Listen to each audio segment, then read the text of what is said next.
আলহামদুলিল্লাহ, সমস্ত প্রশংসা সে মহান রব্বুল আলামিনের জন্য, যে আল্লাহ আমাদেরকে কুরবানির ঈদ দিয়েছেন এবং এই ঈদের মধ্য দিয়ে আমাদের মনকে কোমল করে থাকেন, আমাদের হৃদয়ে উদারতা প্রসার করে থাকেন, আমাদের ঈমানকে মজবুত করে থাকেন। এই সমস্ত জিনিসের মধ্য দিয়ে যে আল্লাহ আমাদের পাপকে ক্ষমা করে থাকেন, যে আল্লাহ আমাদের প্রতি অনুগ্রহ করেন, দয়া করেন, সে আল্লাহর প্রতি শুকরিয়া আদায় করে বলি আলহামদুলিল্লাহ। দুরূদ ও সালাম বর্ষিত হোক আল্লাহর রাসূলের উপর বলি সাল্লাল্লাহু আলাইহি ওয়াসাল্লাম। সম্মানিত উপস্থিতি, একটা কথা আমাদের মাথায় রাখা উচিত, আমরা মুসলিম, আমাদের সমস্ত ইবাদত শুরু হয় আল্লাহ তাআলার নামে। আমাদের সমস্ত ইবাদত আল্লাহর নাম দিয়ে শুরু হয়, আল্লাহর বরত্ব ঘোষণা করে শুরু হয়, আল্লাহর প্রশংসার মধ্য দিয়ে শুরু হয় এবং শেষ হয়। সম্মানিত উপস্থিতি, এমনকি আমরা যখন ঘুমাতে যাই, আমরা সেই জাতি, আল্লাহ আমাদেরকে সেইভাবে সম্মানিত করেছেন। আমরা যখন রাত্রে ঘুমাতে যাই, আমাদের ঘুম শুরু হয় আল্লাহর নামে।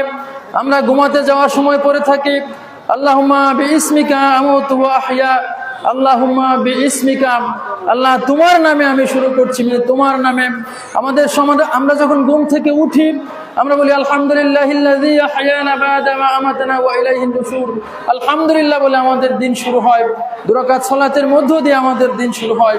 সম্মানিত উপস্থিতি, আমাদের সমস্ত ইবাদত একমাত্র আল্লাহর নামেই হয়ে থাকে। আমরা আজকে যেহেতু কুরবানির দিন, আমরা কুরবানি করব, আমরা অনেকে এই কথাটা মনে করে থাকি যে আমার জন্য, মানে আমার থেকে কুরবানি, আমার বাবা মার নামে কুরবানি, আমার নামে কুরবানি। কুরবানি আমাদের নামে হয় না, কুরবানি হয় আমাদের পক্ষ থেকে, কুরবানি হয় আল্লাহর নামে। আমরা যখন পশু জবেহ করি, আমরা যখন দেই, তখন আমরা কি বলি? আল্লাহ রাসূল সাল্লাল্লাহু আলাইহি ওয়াসাল্লাম কি বলেছিলেন? বিসমিল্লাহি আল্লাহু আকবার। আমরা যখন জবেহ করি, আমরা বলি বিসমিল্লাহ, মানে আল্লাহর নামে আমি শুরু করছি, আল্লাহু আকবার, আল্লাহ তুমি মহান, এই কথা বলে এরপর আর বলে আল্লাহুম্মা তাকাব্বাল মিন্নি ওয়া মিন আহলি বাইতি।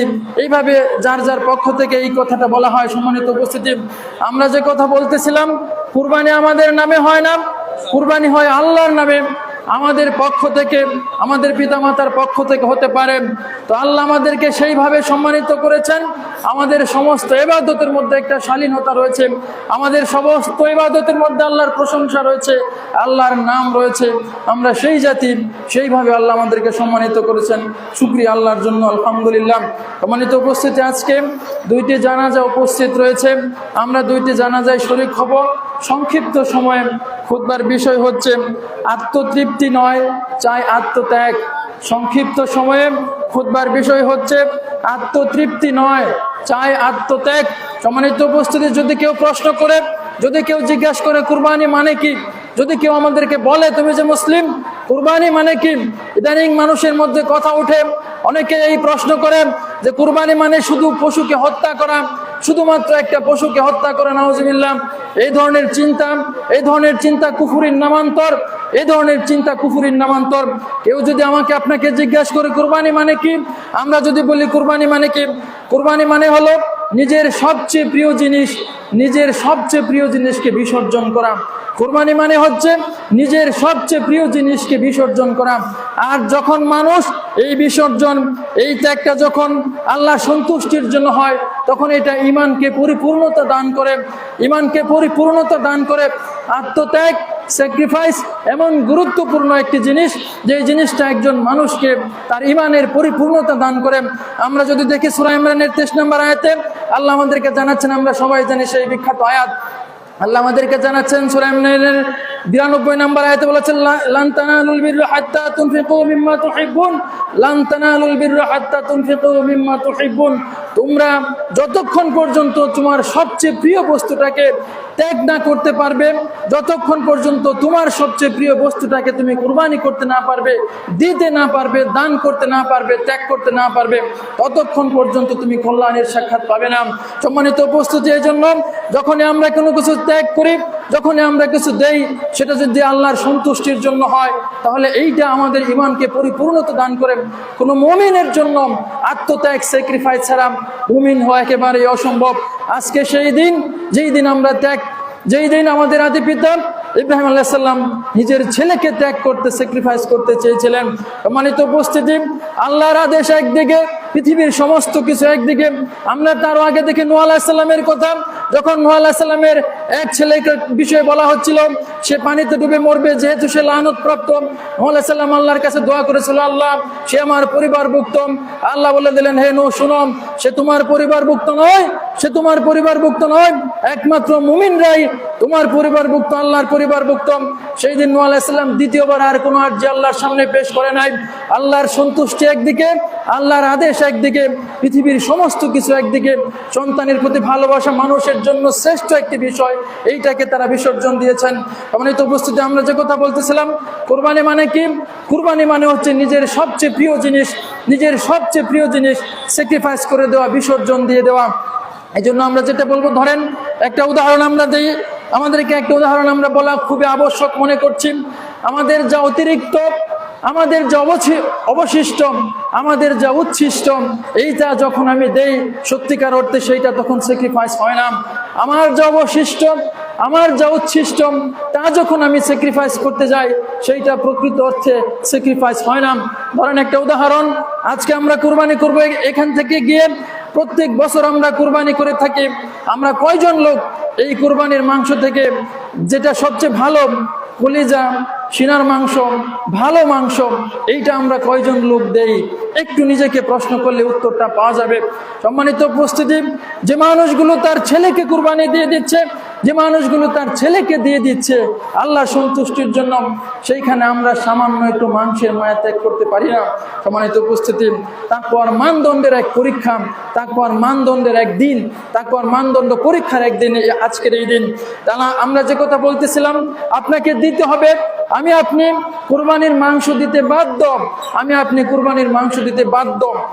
সম্মানিত উপস্থিতি, যেহেতু আল্লাহ বলেছেন সূরা হজের 36 নম্বর আয়াত, আল্লাহ আমাদেরকে জানাচ্ছেন, ফাকুলু মিনহা ওয়া আত'ইমুল কানিআ ওয়াল মু'তাররা, তোমরা এগুলা থেকে খাও।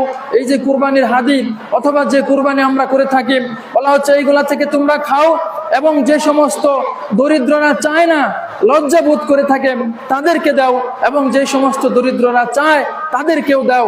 যেহেতু আল্লাহর নির্দেশ, এটা আমাদেরকে দিতে হবে। সম্মানিত উপস্থিতি, আল্লাহ রাসূল সাল্লাল্লাহু আলাইহি ওয়াসাল্লাম বলেছেন, কুলু ওয়াদাখিরু ওয়া তাসাদ্দাকু, তোমরা খাও, তোমরা জমা করো, এবং তোমরা সাদকা করো।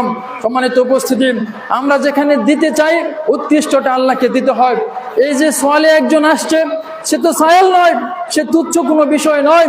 আমি আপনি তাকে সোয়ালি বলে, ভিক্ষুক বলে তাচ্ছিল্য করি, সে তো এত তাচ্ছিল্য তুচ্ছের বিষয় নয়। এই সায়েল যে আসছে, সে আপনার বালা মুসিবত দূর করার কারণ। এই সায়েল যে আপনার সামনে উপস্থিত মাংসের জন্য, এই সায়েল আপনার বালা মুসিবত দূর করার কারণ। এই সায়েল আপনার জান্নাতে যাওয়ার একটা মাধ্যম। আপনি কেন তাকে তুচ্ছ মনে করছেন? এই সায়েল যদি না থাকতো আপনি কাকে দিতেন?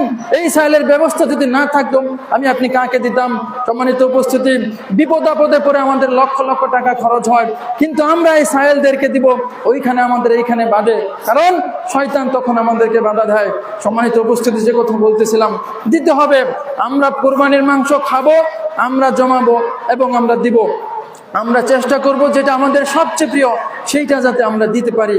একটা প্রতীকী মাংস কয় কেজি আর নেবে? না নেক না যায় নেক, একটু দেন না আল্লাহর সন্তুষ্টির জন্য। একজন মানুষের মুখে হাসি ফুটে ওঠে। একজন মানুষ ছলে যখন আসে, একজন দেয়, 7 জনের ভাগে কুরবানি যখন দেয়, একজন দিলে আরেকজন রাগ করে। কেন? আপনি রাগ করবেন কেন? ওকে আমরা তেলটা দেই, উচ্ছিষ্ট অবশিষ্ট যেটা। আরে আপনি কি সাইলকে দিচ্ছেন নাকি আল্লাহকে দিচ্ছেন? আপনি আল্লাহকে দিচ্ছেন, আপনি তো সাইলকে দিচ্ছেন না। সম্মানিত উপস্থিতি, খুব একটা সহিহ হাদিস, তিরমিজি শরীফের হাদিস, 2470 নম্বর হাদিস। কথা বলে আরেকটু কথা বলে শেষ করব। এই হাদিসটি আমরা দেখি, আল্লাহ রাসূল সাল্লাল্লাহু আলাইহি ওয়াসাল্লাম জানাচ্ছেন নবী জীবনের ঘটনা। আয়েশা সিদ্দিকা রাদিয়াল্লাহু তাআলা আনহাকে আল্লাহ রাসূল বলছেন, একদিন আল্লাহ রাসূল সাল্লাল্লাহু আলাইহি ওয়াসাল্লাম একটি পশু জবেহ করলেন, অথবা তার বাড়িতে পশু জবেহ হলো। আল্লাহ রাসূল সাল্লাল্লাহু আলাইহি ওয়াসাল্লাম আয়েশা সিদ্দিকা রাদিয়াল্লাহু তাআলা আনহাকে বললেন, আয়েশা, এই মাংসগুলো তুমি মানুষকে দিয়ে দাও, দান করে দাও। কিছুক্ষণ পরে রাসূল এসে জিজ্ঞাসা করলেন, আয়েশা, কি পরিমাণ বাকি আছে? আয়েশা রাদিয়াল্লাহু তাআলা আনহা বললেন, সবগুলাই দেওয়া হয়ে গেছে, শুধুমাত্র ঘাড়াটা বাকি আছে। সবগুলাই দেওয়া হয়ে গেছে, শুধুমাত্র ঘাড়াটা বাকি আছে। আল্লাহ রাসূল সাল্লাল্লাহু আলাইহি সাল্লাম বললেন, আয়েশা শোনো, বরং তুমি এই কথা বলো যে সবগুলাই থেকে গেছে, সবগুলাই থেকে গেছে, শুধু ঘাড়াটাই চলে গেছে, এই কথাটা বলো। আমরা যা দিয়ে দিয়েছি সেটা আমাদের জন্য চিরতরে থেকে গেছে, আমরা যা দিয়ে দিলাম সেটা আল্লাহর কাছে আমাদের জন্য চিরতরে থেকে গেছে, আর যেটা ঘাড়া রয়ে গেছে এটা তো আমরা খেয়ে ফেলবো, এটা তো একটু পরে শেষ, খেলাম মলমূত্রের সাথে চলে গেল। সম্মানিত উপস্থিতি, যে কথা বলতেছিলাম, দিতে হবে, কার্পণ্য এখানে করা যাবে না। এত টাকা খরচ করে আল্লাহর সন্তুষ্টির জন্য কোরবানি করছি, সামান্য মাংসের জন্য আল্লাহর সামনে কৃপণ হয়ে যাব, এমনটি যাতে না হয়। কোনো সায়েল যখন আসে তাকে দিতে হবে। সম্মানিত উপস্থিতি, কথা শেষ করব।